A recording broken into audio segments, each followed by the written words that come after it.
Hey there, welcome to the Lawless Luchadors YouTube channel here. I'm joined with Paul Linn here, a historic day for the channel. Uh, so what's going on, Paul? Not much, man. Another day, another dollar, right? So you got the big event coming up, Yep. Orlando, yeah. Cutting some weight here. Got my keto-friendly chips, keto chips, Okay, mosquito gummy bears. nice. Couple more pounds to go. Oh, is it how much do you have to cut? How much did you have to cut from when you Like started? 219 right now, going to 209, so 10 pounds. Okay. Started from like 225. It's normal though. I'm right on pace to where I'm supposed to be. And when do you do the actual weigh-ins? I believe that will be Thursday night because of the early start on Saturday. Gotcha. Okay, Yeah, so cool. it's usually about 36 hours before when we're in Istanbul. So it'll be Yep. about the same. All right, so a lot of time for Applebees after that. Yes, many, many meals. All right, we'll get the mozzarella sticks flowing. I'll have 3 plates of riblets. If you wait till after 9, you get the half price apps. You know what I mean? That's what I'm talking about. That's what I Yeah, like to go for. Some quesadillas or something.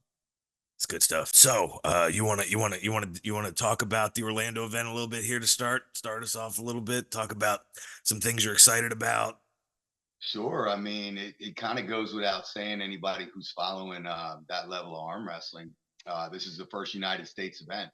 It's been a long time talked about with East versus West starting up mid COVID and the struggles and the starting and settling in Istanbul and that awesome venue.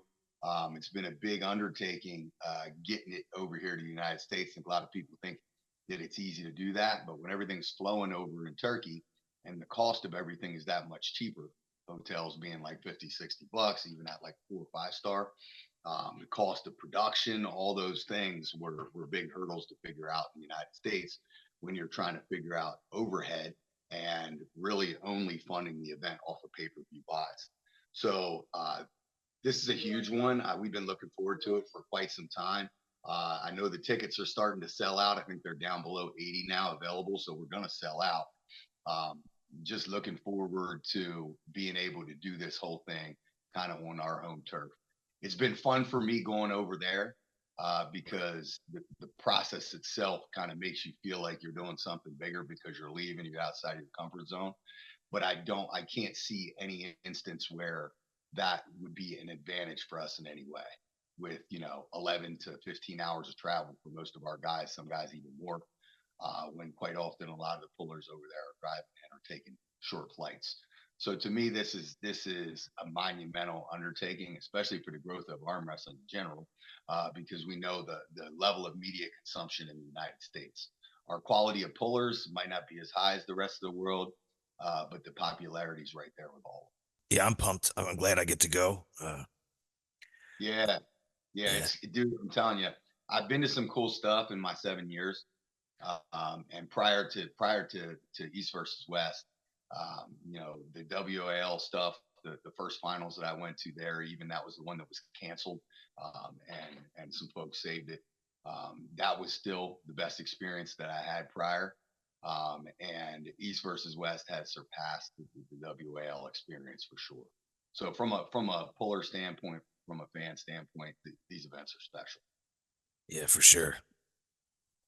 Let's see. So, Rustum, you know, Mm-hmm. Babayev, that's been a tough one to work into my diss track. It's a unique last name, but I'm working on it.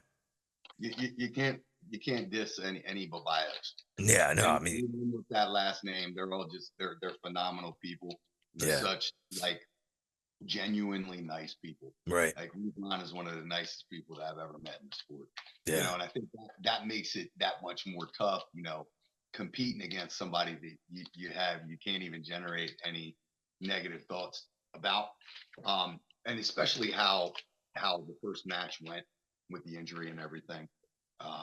This is definitely one I wanted to run back, but not because of any real reason of like it's more of I feel as though he deserves the opportunity um, to make that right. We both do.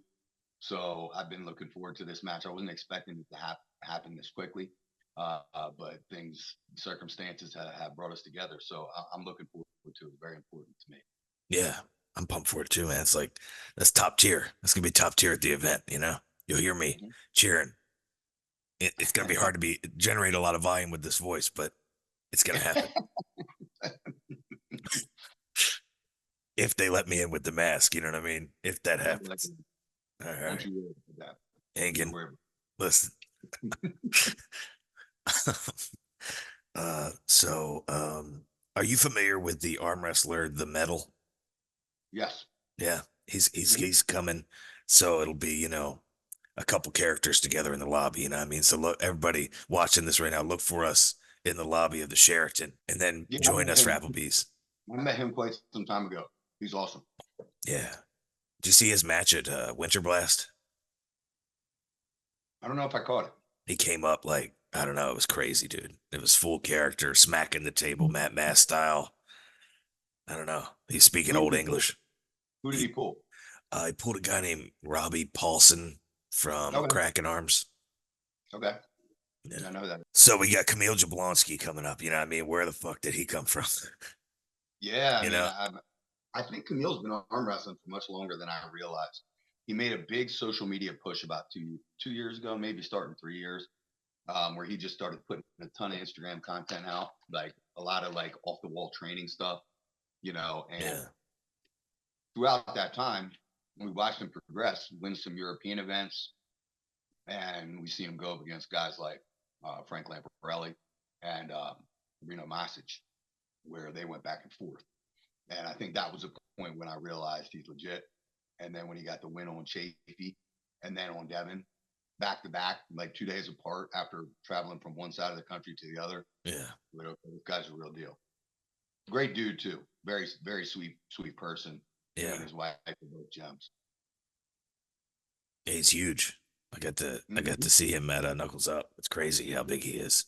Mhm. Uh, yeah, he went against Cody Merritt when I saw him. Yep. Yeah. So yeah, how do you have any predictions on that particular match? I'm always, Michael and I are good friends. Yeah. Um, I speak to him regularly, and I think where he's at right now, with no weight cut now, he's not in that 115 category for this match. For most people, I think weight manipulation is good, and I think it can be for Michael at times. But I know that that's a stress relief for him to not have to worry about that and just focus on the numbers. Right. I think he's a different arm wrestler now, and I think we're going to see in this match. We could see King's move. We could see shoulders meeting coming forward, early on. Um, and to me, it's going to tell us where Camille's right is compared to his left. We know his left is way up there. We know his right's good, but we're going to find out just how good. Right. So I think Michael is in a good headspace, and I think him having home field advantage, I think is going to play in. So I got Michael as a slight favorite just because I know where he's at. Yeah. That's like one of the main things that pushed me to pull together funds last minute to go do this. You know what I mean? That match, your match and Jerry, uh, the ones I'm hyped for the Yeah, most. The Jerry one is surprisingly not getting as much attention as I kind of thought. Yeah. I mean, it is, it's a super heavyweight.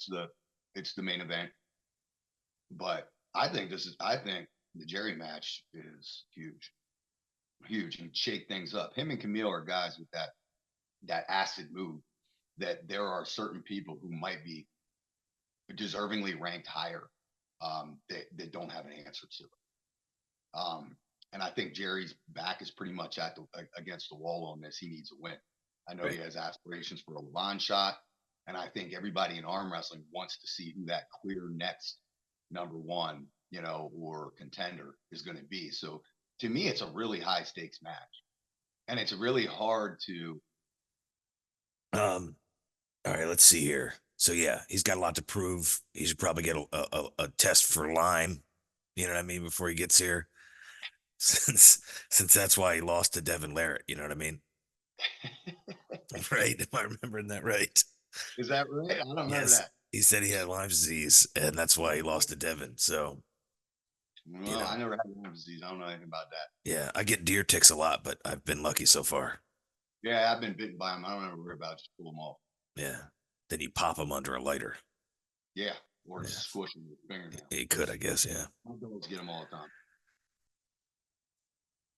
Jared gets them all the time too, I guess. So hopefully, hopefully he gets checked for ticks. You know what I mean? It's a very important part. I like camping and stuff. Uh, yeah. So, the one I don't even know like how to even think about straight is Prudnick versus Todd Hutchins. Like, I'm not even sure like how to even go about coming up with a theory on that one. Well, that's another one that I think the most important variable is just following current trajectory. And Prudnick's trajectory right now is very questionable. You Right. know, like we're not seeing, is he leveling? Is he declining? Um, I think with Hutchins, he's clearly he's on the incline still, which is amazing at that age is wild. You can look at his Johnny Khan match, and Johnny Khan cut a boatload of weight. Todd walked in under. You know, he comes in at 220 in a 232 class. Johnny Khan had to cut 20 some pounds to make that weight. Todd still took him to the wire in a hook. And I think if Todd can force a hook, I don't think there's anybody at 105 that can beat him. I don't think there's anybody. Right. So I think I have Todd as a favorite in this. And again, it's based off of those trajectories. It's also based off of the travel factor. Todd's going to have the easy flight in. Prudnick's going to have to fly in. I don't know if Prudnick's going to have to cut weight. Maybe he's not. If he doesn't have to, that means he's coming in smaller, which I think will also favor Todd. Because Todd's not cutting weight. Right. So I see this one as a 3-1 most likely. I think Prudnick could steal one, maybe stay outside of him. Right. But Todd has gotten so good at protecting his hand. And we look back on these matches where Rustem and different guys beat Todd. A lot of those matches were happening outside of the strap where Todd's trying to hook and hang. He doesn't do that anymore. He hits and he slips, he gets the strap, and he arm wrestles from there. And I think that's a key part of his progression. Yeah. Yeah, I hope so. Team West, you know what I mean? Team West. So here's something interesting I thought about Team West. They have Cory West in a blue. He's on Team East on the flyer, and his last name is the name of the team, which is like Yeah. very ironic. You know what I mean? It's kind of a bummer. Yeah, well, we just never have had to deal with that. Yeah. When we do the press conference, you got the opposite sides, the opposite color shirts on the different side of the press conference table. We always got Europeans over with us. Right. We've never fielded an entire West team, I don't think, to my recollection. As long as I've been going since 3. So it's newly charted territory here because we have a lot of or several matches that are featuring 2 Western pullers, which I think is cool. I think that opportunity is really big. Where I mean, you look at the Doug Ehrlich Hunter Knox match. That was really sparked based off of controversy for who truly is the top 176. Yeah.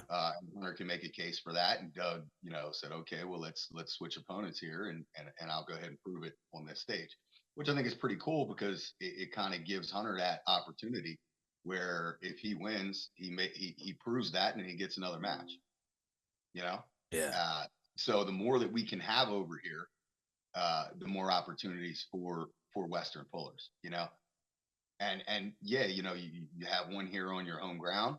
Then next time you're going to Istanbul or Dubai, you test the water out over there. But it's a little bit different for sure. Yeah. So are they going to keep the Challenger Series thing going? Because I thought that was pretty cool. So. I think so. I think a lot of people have to understand what brought us here with the qualifications and then the Challenger Series. So the qualifications, the idea behind that was to allow for as many tournaments as possible to allow for qualification in the United States, Canada, and South America. So for 2 years, we held I think 12 and 13 qualifiers throughout North and South America. Each one of those promoters put money up from their entry fees. for the finals. So the idea was to provide at least 24, the top two people qualify at each qualifier and allow for potentially 24-man brackets. We did that, gave away over $26,000 in prize money. And unfortunately, this last year, the finals had about 8 to maybe 10-man brackets. So when the finals are rolling around, we're only getting about half the folks, and not to mention even the qualifiers.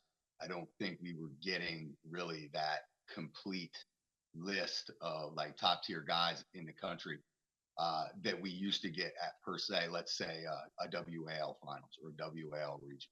We never really matched that. We had hopes. So Chance came up with the qualifier or the Challenger Series, which I think is great.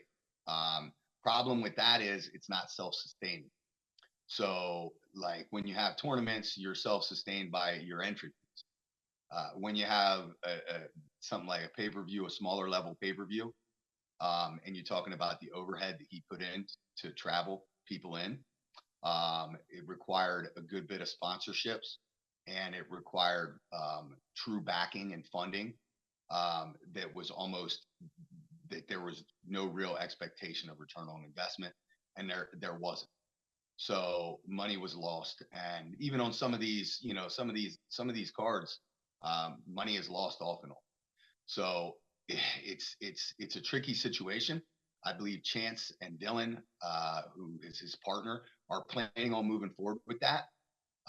So guys, anybody out there who wants to sponsor that Challenger Series or sponsor an East versus West event, great opportunity. I know Angan and both of those guys are working hard to be able to create return on investment for those sponsorships, meaning advertisement or whatever. So if your business has money that it needs to write off or wants some type of niche advertising, please look these guys up, because right now these events are not heavily sponsored and overhead is not covered. So I do believe the plan is to continue forward with the Challenger Series. We'll see how that takes life moving forward. Cool. Yeah, because I really enjoyed that. I was I thought checking the that out at work. was really good. I thought for their first go at it, it was really, really good. I told them both that. I think you guys nailed it. Yeah, it was good. Are you guys using the same production company for the Orlando event? Do you know? I am not 100% sure. I believe so, because I Yeah. know it was one of Chance's. It was Chance's warm market, somebody he knew who owns a production company. So my assumption is it would be associated with them. I know Robert Kelly's involved, I believe. We're gonna have 217. Brad Cook will be there, so you're gonna get all kind of really dope edits to come out afterwards. Yeah. And probably some really high level photography. We'll also have Artem there, who, in my opinion, him and Brad are the best. So there'll be a lot of cool stuff with guys being able to come in locally. Yeah. Nice. So, every time there's like one of these big events, I think it usually King of the Table that does it. Who does like the egg run thing? Like who does that? Like they had that one thing where everybody had an egg on a spoon, and you know what I'm talking about? They had a bunch of arm wrestlers doing this before one of the events, and they always had, for a little bit there, they had these little challenges for each other like this. And I didn't know if anything like that was planned for this. Now I'm like all that cringy stuff. I'm usually, I don't know. I guess we'll do whatever they ask us to do, but I don't want to be doing no three-legged race or anything like that. I was thinking about bringing my Nintendo 64 and having some Mario Kart battles. You know what I mean? Or some Super Smash Brother battles. Super Smash Brothers. Yeah. All right. No, we did that. We did at the VIP thing. Angan always has a PlayStation or an Xbox, and they're usually playing FIFA or, Devin is like obsessed with Street Fighter and Mortal Kombat. Oh, really? So yeah, 1v1. Oh man, that's the only thing I'm good at. He beats everybody, man. I almost beat him in Street Fighter. It's almost, but like I just wanted to beat him so he would stop winning. Oh, dude, I'm so good at Mortal Kombat though. I'm next level. Yeah, I suck at Mario Kart, but I don't know. People like it, so whatever. I never really liked it that much. I didn't either. My kid likes it. Yeah, all those like Mario style games are always like, I don't know. I like Smash Brothers, but like there's limitations to what you can do. You know what I mean?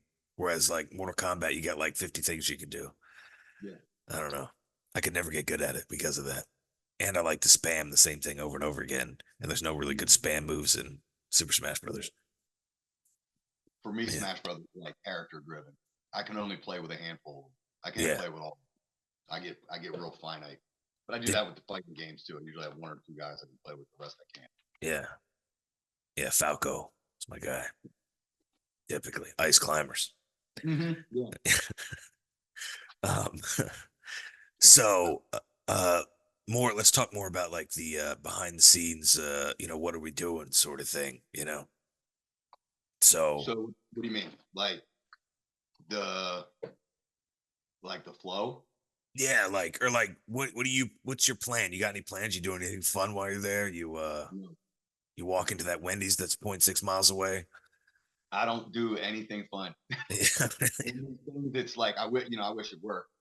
Remember people are like, oh, you're getting to travel all over the place, but you don't really get to experience. You don't get to do much. We always go downtown in Istanbul, and we go to the bazaar and stuff. But really, that's just killing time. I've never been able to stay focused on the job at hand and also enjoy myself. Really, Right. it's usually 5-6 days of work. You know, so here we're not going to be here as long. So the things that we're going to have to get done are going to be compressed.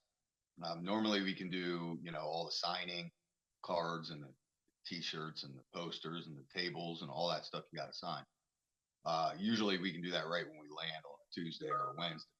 So now most of us are going to have to get that in on Thursday or Friday, and that'll be during a bunch of people balancing their cut too. So a lot of my time is going to be put into get all that stuff signed, do the photo shoot, do the VIP, party, the VIP dinner, do the press conference, weigh in, tournament beforehand, whatever we have to be involved in with that. It's probably going to be a really packed weekend, especially with that tournament. That tournament still taking place prior on Friday. Right. Yo, is that tournament like everybody's gonna be at that, right? Like you guys are gonna be there. Or no? Yeah. It'll be. I mean, like, Engen is very sensitive about that being the day before and allowing the athletes to rest. Some of these guys don't leave their hotel room. Like Hutchins, you almost never see him. He's going to sleep most of the day, all day, every day. Chafee's the same way. Certain guys don't. They don't get out and about. When I can't sleep, I have to wander. Yeah. So I'm sure I'll be there on and off all day amongst most of the people. And that'll be the cool part too, because I think it doesn't make any sense to come and see the event and not participate in the tournament. Why not? It's pro and amateur, different classes, all that good stuff. Why not? Why not do both? Right. Majority of arm wrestling fans, actually compete or train. So I think it's actually going to be a really stacked tournament. I think the amateur classes are going to be really cool. Yeah. For sure. Is that gonna be do you know if that's gonna be I know this is like such a stupid question, but like do you know if that's gonna be before or after the press conference? Um, Great question. It's at 2, right? I think the tournament's at 2. Yeah, the tournament's going to start at 2. What time is the press conference? Engen just called me to make sure that we weren't conflicting them, and I don't think that we are, because I looked up the event page and talked to James, and I don't think there's a conflict. So I think maybe the press conference is in the morning. Okay. I think, but I don't think there's a conflict. Otherwise, we would have had to hash it out. Right. Nice. So yeah, I was thinking about like, they're going to this event, and then I was thinking about other events, and then I was thinking about weddings, you know what I mean? And I was thinking about wedding receptions and who like has anybody ever got excited when celebration comes on? You know that song?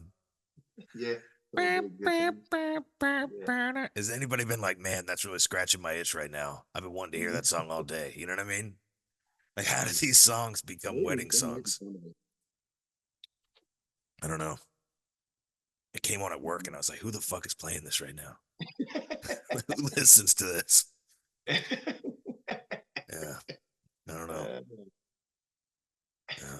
Yeah. But I guess it's because it's about celebrating and whatever, and people like that sort of thing, listening Yes. to songs about what they're doing. Yes. It's like Yeah. that one really, Has to be an open bar, man. There has to be an open bar at these weddings. yeah. Don't send me an invitation if there's no open bar. It kind of reminds me of that one like shitty movie that everybody likes because they're into that thing. You know what I mean? You know what I'm talking about? That one shitty movie, well, Over the Top. You know what I mean? You know what I mean? No, I'm just playing. I've never seen it. I don't know. You've never seen it? No. I remember. I mean, I was a Stallone fan when I was a kid. Yeah. He's in a Rambo. It's just everything he did in his career. And I like that movie, but I don't put it in his the top of his body of work We're by both any canceled now. You know that, right? Like you can't say that. It's means. got to be better than Pulp Fiction. Pulp Fiction. Yeah. Over the Top's got to be better than Pulp Fiction, right? You're an arm wrestler. No. Like, isn't it just a plot to Rocky, but he's arm wrestling? It's like more about him and his estranged son, like building a relationship and like Yeah. yeah, it's more of that, just with a bunch of weird arm wrestling stuff, people drinking motor oil, things like that. Okay. So, I don't really like the depiction of the sport. Oh, in the movie. Yeah. It was cool in the moment in the '80s and everything, but it was very much dramatized and misrepresented. Yeah. But now, I mean, like everything is like, you want to put out a movie or a show right now, it's got to be the 80s, right? Everything's got to take place in the 80s because of Stranger Things. So, Yeah, well, like, and that's also because of like us hitting a certain age, the '80s babies and stuff. The middle-aged people right now are all into that noir and reminiscent. so it's time for a reboot Yeah, of Over the Top. I can get in. I can get into. I can get into Stranger Things. Me neither. I couldn't do it. And then I don't know if this is gonna upset anybody, but then like it came out and it just tried to look like Stranger Things, and I was like, oh my Yeah. god. Hmm. And what's that guy's name that plays the clown? Oh man, yeah, but he's like pigeonholed himself now because every movie he does now, he has got face paint on. Oh, He's really? yeah, he's like the face paint. He's Nosferatu in the new version of that. It's like, what's going on, man? I mean, I guess it's good. He's got work, but I don't know. It's were okay. I mean, but yeah, they definitely tried to have that same vibe.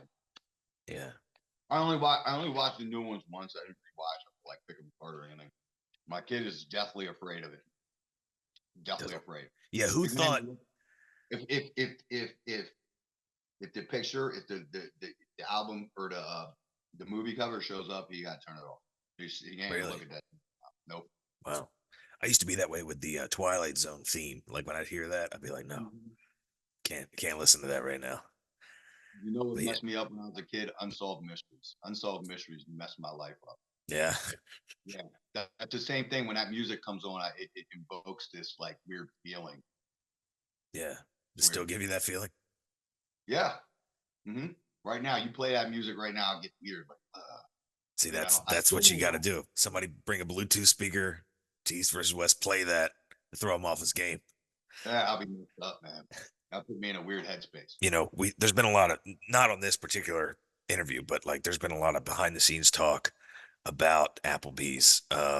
So is the riblet basket your favorite appetizer at Applebee's? No, and that's Oh, like that's I guess that's an entree. That's you get that for like the 2 for $20 and stuff. oh, is it really? And I find myself like when I was young, I used to like it, and like my wife stopped to get takeout. We didn't have time to make dinner, and I'm like, okay, let me eat something that isn't too much carbs. Give me the riblets, and they were so bad. I was like, wow, either they got bad, or I got a bad batch, or I'm not remembering what I used to like. Right? So what's your go-to at Applebee's? I don't go a whole lot. That's the last thing I ate from there, and that Oh, was really? only a few weeks ago. Yeah, and I was like, never again. But I would always get the riblets. And what they got that like Fiesta lime chicken or something. That thing's Yeah, not bad. that's what my wife gets. I like that. I like chicken tenders. You know what I mean? I'm a chicken tender kind of guy. Chicken tenders and mozzarella sticks. Actually, DoorDash life hack here. If you guys want to know that, if you're listening, if you go on DoorDash and you select kids chicken, you get 3 chicken tenders, and then you can swap your fries out for mozzarella sticks. So if you get Ooh. 2 of those, I mean, you're getting mozzarella sticks and chicken tenders. And that's like probably like 6, 7 bucks, right? Yeah, you get $12. You get both. Yeah, Not bad. Especially with the me and my wife were just talking about the inflation and the cost of like fast food. I Like know, where did man. we went to Chipotle the other day, and we got like three like a salad and 2 bowls and a drink, and it was like $47. And I was like, oh my goodness. And they're measuring out the portions. I'm like, I gotta cook for myself now. I can't do this. Just Yeah, got to print. I mean, it's affected me hard. So this climate cannot stand. Okay, we need change. Remember when we used to go to a fast food restaurant because we were broke? Like, Yeah, all right, I'm gonna go get the dollar menu. I got $7 and I'm gonna feed myself. Now, like those dollar man double cheeseburger is not a dollar anymore. You yeah. know, Dollar a menus like extra sauce. my wife got a Whopper Junior on the Turnpike on one of the rest stops on the Turnpike. It was 4.50. I was like, what world do we live in Yeah, it's a shame, really. here? Yep, wow. Yeah, and Chick-fil-A is just, I mean, that's next level. You might as well just go to, Ruby Yeah, Tuesday or Outback or something. yeah. It's And God's chicken. it's all based on the hype. It's all Yeah, based on the hype. It's good, but it ain't that. You know, yeah. I'll still take Popeyes. Okay. I haven't had their chicken sandwich, so I don't know. I'm not even into this sandwich. Give me the regular chicken. Okay. Everybody went nuts over these sandwiches, and it's like, guys, it's a fried chicken sandwich with like nothing on it. It's like a pickle or something, or you put a Yeah, little bit of. It's not like some elaborate sandwich. It's bread and meat. I don't know. Not my thing. yeah. I like their blackened. They get the blackened tenders, which Oh, I are never had. they're good. They're good. Low carb. Yeah. Because I'm trying to cut weight. That's it. Yeah, that's it. That's it. Carbs Yeah. are the devil. And then I eat Is- the biscuit, and I kind of make up for it, so it doesn't really matter. That's what happens. Yeah, Look at this low carb chicken, but give me some French fries. yeah. I love their French fries, man. That's like, I don't know. People talk shit on Popeyes, but those French fries are like crazy. Yeah. It's a lot of calories too. You can just Yeah. squeeze it and watch the grease shoot out like I a know. pimple. Yeah. Just frying everything in the same grease. Yeah.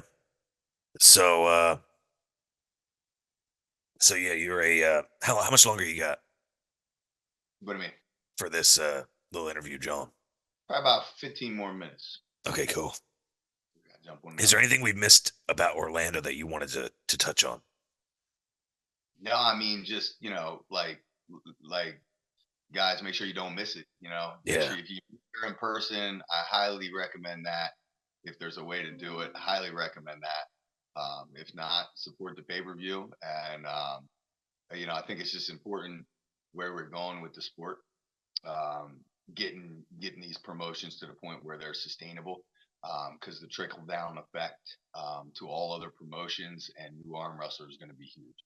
It's just like in any sport. Usually, that leading league really trickles everything down to everybody else. So it's an exciting time, but it's scary for me too, with this being the first event in the United States, and I have this anxiety about what if something goes wrong, or what if there's something wrong with the pay per view or the production. I have this like Murphy's Law thing. Oh yeah. That's like if it can go wrong, it will. So I'm just hoping, praying everything goes smooth and we get a huge turnout. One thing I can be sure of, the energy in the place is going to be awesome. If it's anything like a couple of those ones were over in Istanbul, which I'm sure it's going to be that times, you know, times Americanness, Right. Yeah. I think it's going to be super awesome. The Devin and Levon thing was one of the best spectator sport um, things that I've been involved in. It was as close to a professional boxing match as I have seen in on wrestling TV. So super awesome. Yeah, that was it was crazy to watch. We were screaming in my living room Yeah, when that came on. It was tense. yeah, Um, yeah, people like, all right. So if anybody's watching this and they're like on the fence, like, you can do it. You know what I mean? Like, I've thrown this together last minute to be able to go to this. So just be spontaneous about it. Get a Sezzle card, splits everything into 4 payments. You know what I mean? Yeah. You could use that at Chick-fil-A. You know what I mean? I do that sometimes. Yeah, Split. and I know some people talked about like in the future, having some tiered VIP options. I know that was a topic. That's something that I brought up to Angan, and I think I will again in the future. And I'll take a little bit of planning to see how you can break that out and make it make sense. But the VIP experience is really cool too. A lot of that, yes, it's a little expensive for sure. But in Istanbul for the bigger events where you sometimes getting 50 and 60 people, it's a huge funder for the overhead. So moving forward, hopefully we can provide some different options that will allow for some more athlete interaction and other cool stuff that you'll get along with it. But all that's pending this one going off really well, and then the King of the Table in December out in Vegas. So we'll have to Oh, see. it's in Vegas? Yeah, Oh I don't know shit. if that's that. I don't know if they actually locked the venue in yet or not, but another cheap flight. That's crazy. I mean, I gotta go to that. Yeah, yeah, yeah, yeah, yeah. Vegas is Yeah. it's my home. You know what I mean? Yeah. Maybe I won't have to be on the card. I can just go and have fun. That would be awesome. Yeah, that would be cool for you. Yeah. Go see Blue Man Group, you know? Yeah, yeah, yeah, yeah. It's bucket list stuff. You know what I mean? Yeah. People talk shit on the Blue Man Group. That's a good time, right? Have you done it? I've never been to one. I've never Dude, been to one. you get covered in toilet paper and stuff. I don't know. Really? Yeah, if you take me to a show and it sucks, like if you take me to see Coldplay or some shit like that, and they Yeah. shoot off confetti at the end, makes it all a bet. It makes it like 10 times better. So like the fact that they're shooting toilet paper at you is just like a next level experience. And they're blue. Come on. Yeah, yeah, yeah. That's fair. That's fair. Yeah. Um, have you been to Vegas? You've been to Vegas, right? Obviously. Mhm. Yeah. Yeah, yeah. Bunch of times. Yeah. I don't even drink or gamble when I go. I'm like an old woman. I'm like, I want to go see Wayne Newton or something. Yeah. You know what I mean? You want to see Elvis impersonators? Yeah. Donnie and Marie. Yeah. It's a good time. It's still Vegas. It's still Vegas. Yeah. Well, that's cool. Now I got to save up for something else. Yeah, I mean, again, I think it'll be, hopefully we get some type of hotel block that'll cheapen that, and it could be a fairly cheap weekend. Yeah. I mean, hotels in Vegas are like relatively cheap compared to, Hmm. where I live at least. I mean, shit's like 250 here a night. Right? Yeah, same, same, same. Like not 250, but like even like regular like business hotels around here, you're looking at like 150, $200 for a business Yeah. day. It's kind of Oh, yeah. wild. And for anybody considering doing last minute to Orlando, I paid like $105 a night for the hotel room. So it's like, that's like, I mean, that's pretty inexpensive. You know what I mean? That's the funny part about Istanbul. Like even without like a block, the hotel rooms are like $60. It's like 4 star. Really? Yeah, super wild. Certain things are much cheaper. Hey, did you ever go see, did you ever get time to watch, Long Legs, Not yet. the Not yet. phenomena sweeping the globe? Yeah, I have not yet. I will eventually. I will. I did look at it. I did look at the preview for it. That's my thing. The trailer. I usually, if I get recommended a movie, I don't look at the trailer. But my wife, I told my wife that maybe this is one we should watch, and she made me watch the trailer. I'm interested in it for sure, Good time. but I haven't gotten around to watching it yet. Yeah. Yeah. I don't know if the audience listening to this knows this, but Paul Lynn has a very avant-garde sense of culture and how he applies it to art. You know what I mean? He's very cultured individual. I don't Like, know about that. I just consume a lot of media. I love that. I love movies. Loved them as a kid. Loved them through college, and some of my friend group and my social influence were into the arts per se, yeah, you know, and film and things like that. So I had a lot of that rub off and spent a lot of time watching some kind of offbeat movies and different things. my taste in movies is weird, not what you would expect probably, but yeah, I enjoy that stuff. And my kid now we're going through the, like I said, now we're going through the DVD collection with my kid. It's awesome. Nice. Yeah, I wish I still had my DVD collection. I kind of do. It's in a trash bag in my attic, but Yeah. uh, That's where a lot of my that's where my VHSs are. My VHSs are all in a box. I'm keeping the DVDs out. I'm gonna be stubborn with that for like eternity. yeah, it took me so long to get to DVDs. Like I stayed with the VHS thing for like '05 or something. So did I. Yeah, And then like eBay and stuff started popping up. I could still snag these VHSs on eBay for like a couple bucks. So it took me a minute to switch over completely to DVDs, and then I hung on to DVDs as everything started going into digital files. So I hung on to the tail ends of everything. yeah. And then when where I live, some of the smaller video stores would get bought out by bigger video store companies, and then they'd sell all their stuff for like $2 in this big tent. Yeah, And I love dude, it. I used to love it. And then I'd say if everything's $2, I'm buying movies that I kind of like. That's the only thing that threw off my collection because I told myself like there are certain movies I want to own all of them. I want to own all the superhero movies because I was a comic book nerd as a kid. So I always wanted those. And then I wanted any movie that I thought was a classic from when I was young. And then moving forward, I would buy the ones, that were already recommended to me that were in like the genres that I like. So I tried to hedge it so that all of my movies were movies that I like, or at least the movies in the collection. If not, I'd get rid of them. But whenever those sales would come up, then I'm just buying everything. yeah, My collection up. especially like now when there's like a random things that still exist, things go down to like 20 cents. It's crazy. He's gone. I'm back. He left us.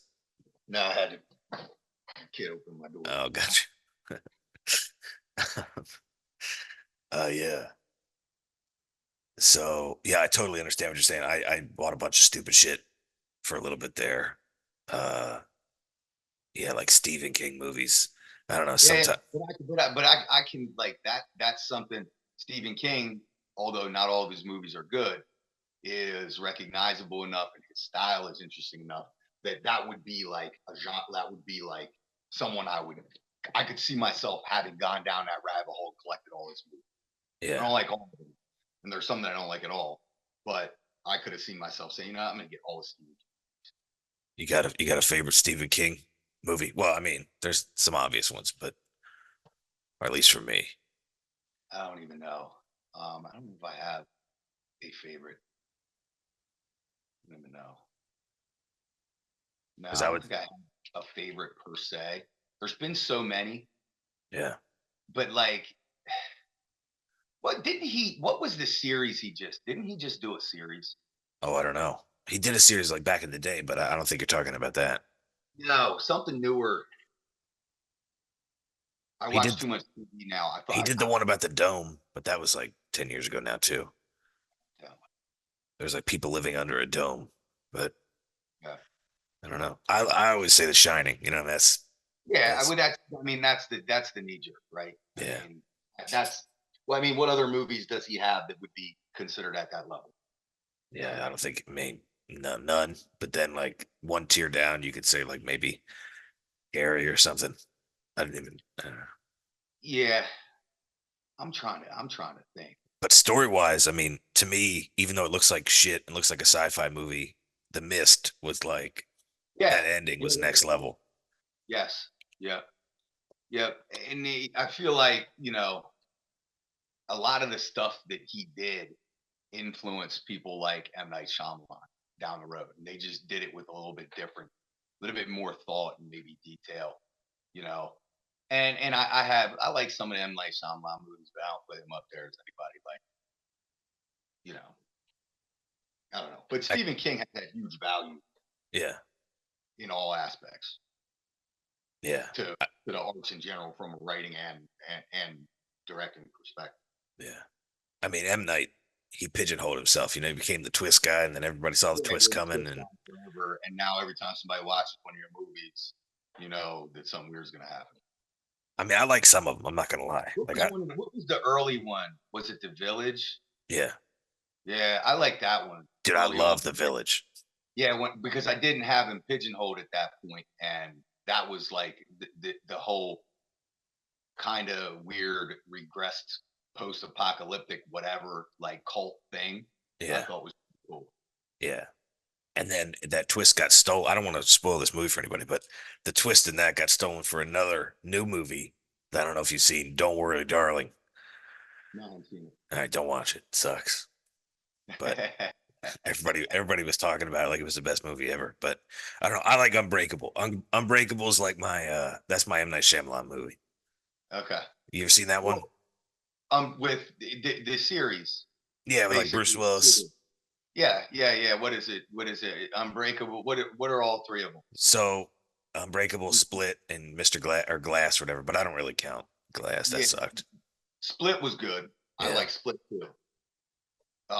What's his name was good in that. yeah. What is his name? I don't know. I I'm not good with actors. liked it. My kid liked it. You know, he's watched all three of them. Then you had the one where the plants were killing people. Yeah, what was that The called? Happening. Yeah, Terrible. no, thank you. Lady in the Water, Paul Giamatti. I didn't see that. Oh man, I it's don't think I crazy. did. It's bad. Although it did inspire me because there's a guy in that works out half his body, and I did that for a little bit. Hey, buddy, I got to cut you off. I got to go. Contractor Oh, just rang the doorbell, buddy. all right, man. Okay. See ya.